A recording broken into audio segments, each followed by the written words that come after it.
ठीक है, गलती हो गई मुझसे, लेकिन अब तो समझ गई हूँ ना। क्या गलती? तुम्हें लगता है ये मामूली गलती थी, जैसे सिग्नल तोड़ देना या गलत जगह गाड़ी पार्क करना? तुमने ये सोचा भी कैसे कि मैं किसी औरत की इज्जत से खेल सकता हूं? मैं अपनी जान दे सकता हूं, मगर ऐसी हरकत कभी नहीं कर सकता। कहा ना, मुझे यकीन नहीं आया था और मैं तो सिर्फ चौंक गई थी ये सब सुनकर।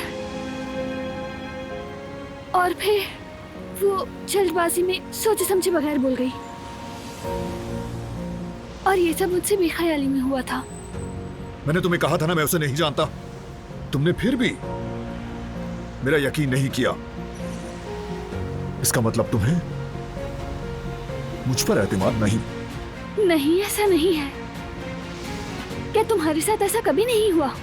किसी अपने पर या किसी करीबी पर कभी शक नहीं हुआ तुम्हें? कभी तो हुआ होगा ना?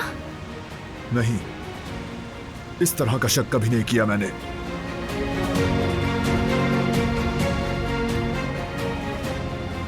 तो तुम माफ नहीं करोगे कभी भी? मेरी इस खता को कभी नहीं भुला पाओगे?